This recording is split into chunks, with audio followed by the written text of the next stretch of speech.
కాంగ్రెస్ అగ్రనేత సోనియా గాంధీ పార్లమెంటుకు పోటీ చేయాలని ఓవైపు ఇక్కడి కాంగ్రెస్ నేతలు తీర్మానాలతో పట్టుబడుతుంటే టోటల్ గా ప్రత్యక్ష ఎన్నికల నుంచి ఆమె దూరం కావాలనుకుంటున్నట్టు తెలుస్తోంది. వృద్ధాప్యం, అనారోగ్య కారణాలతో ప్రత్యక్ష రాజకీయాలకు దూరం కానున్నారు. అయితే తెలంగాణ నుంచి కాకుండా రాజస్థాన్ నుంచి సోనియా గాంధీ రాజ్యసభకు పోటీ చేయనున్నారు. ఖమ్మం నుంచి పోటీ చేయాలని ఇటీవల సోనియాని CM Revanth deputy CM Bhatti Vikramarka కోరారు. ఈసారి రాయ్బరేలీ నుంచి సోనియా స్థానంలో ప్రియాంక గాంధీ పోటీకి దిగనున్నారు.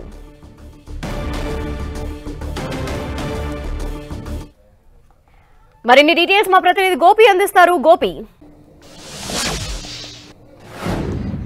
కాంగ్రెస్ అగ్రనేత యూపీఏ చైర్పర్సన్ సోనియా గాంధీ ప్రత్యక్ష రాజకీయాలకు దూరం కాబోతున్నట్లుగా తెలుస్తోంది. 24 ఏళ్లుగా ఆమె లోక్సభ ఎంపీగా ఉన్నారు. అమేథీ, రాయ్బరేలీ నుంచి పోటీ చేస్తున్నారు. ప్రస్తుతం రాయ్బరేలీ లోక్సభ ఎంపీగా ఆవిడ ఉన్నారు. సో ఇప్పుడున్న అనారోగ్య పరిస్థితులు అలాగే వృద్ధాప్యం రీత్యా ఆమె రాజ్యసభకు వెళ్లాలని చెప్పి నిర్ణయించుకున్నట్లుగా తెలుస్తుంది. దీనిపైన ఫిబ్రవరి 15వ తేదీన ఒక స్పష్టత వచ్చే అవకాశం ఉంది.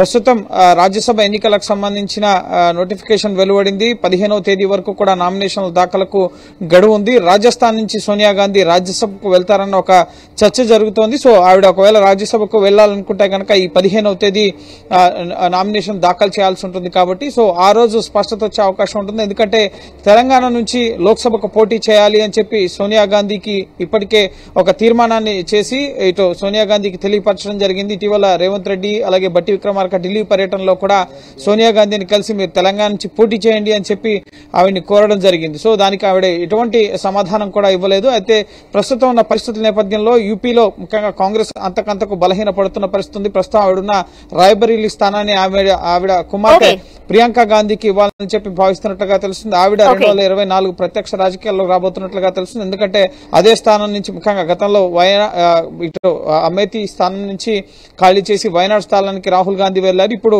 ముఖ్యంగా పొత్తుల్లో భాగంగా 15 నుంచి 16 సీట్లు కాంగ్రెస్ పార్టీకి యూపీ నుంచి వస్తాయని భావిస్తున్నారు. సో ఆవిడ ఆ ప్రత్యక్ష రాజకీయాలకు లోక్సభ ఎన్నికల నుంచి తప్పుకుంటూ రాజ్యసభకు వెళ్లి ఇటు ప్రియాంక గాంధీకి లైన్ క్లియర్ చేయాలన్న ఆలోచనలో కూడా ఉంది. సో ఏదేమైనప్పటికీ దీనిపైన 15వ తేదీ స్పష్టత వచ్చే అవకాశం కనిపిస్తుంది. థాంక్యూ గోపి.